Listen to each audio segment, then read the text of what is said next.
the last few days, that budget conversation has been happening without the president because he's off in Israel, which is a fascinating trip. Seeing one of his least favorite foreign leaders, probably Benjamin Netanyahu. Who now is cozy. Now right? they became buddies, bosom buddies. And it was fascinating because I think, most importantly, they came out and at least faked very well agreement on the crucial issue that had been dividing them, which was the Iranian nuclear threat.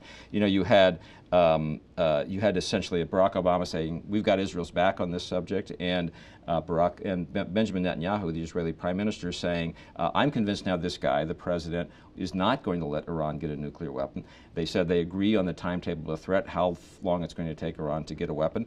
And I think most importantly, from the Israeli point of view, Barack Obama stood up and said, you know, if you guys feel like you have to go do something militarily to deal with this, I'll understand that. He didn't say, I'm going to help you, but he didn't say, I'm going to try to stop you either. That's all way different from a year ago. Well, especially because a year ago, it's so striking to watch this all play out, because depending on exactly how far back into last year you go, this issue was the heart of the presidential campaign. Mitt Romney took that very prominent trip where he went there, he went with, met with Netanyahu, and the phrase you heard all the time was that Obama has thrown Israel under the bus. And Netanyahu and company, nobody really said, no, he hasn't. I mean, there were a few people in the Israeli government that said that. Very, very awkward situation. Then he goes there, and the embrace from Netanyahu, elections have consequences. That both Obama and Netanyahu had the same political agenda. We have to show, for domestic reasons, that we're getting along with the other guy. Yeah, well, there's that, but there's also the factor that Neil just cited here, which is that Mitt Romney actually lost, and now Benjamin Netanyahu won, and he's got to live with Barack Obama. And so,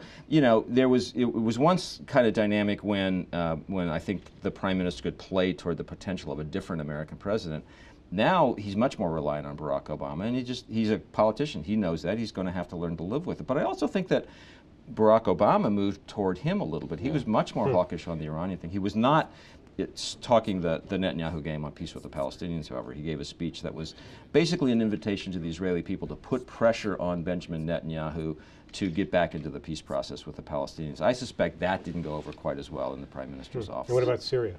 Well, Syria is an interesting case because they're both equally worried about Syria and equally confused about what to do. And in a case of extremely bad timing, the Syrians may have, underscore may have because nobody's sure, may have used chemical weapons against their own people, even while Barack Obama was arriving in Israel to talk about the Syrian threat. It seems like President Obama and domestic policy has been a very traditional kind of democratic approach, but in foreign policy it's so much harder to kind of capture exactly what his whole strategy has been. You know, with the wars, he's been aggressive, really aggressive in some areas, and tried to bring the troops home. And then with Israel, he's got this really kind of complex relationship too. I think maybe it'll be interesting to see if his second term turns into, you know, a lot more foreign policy than we were expecting.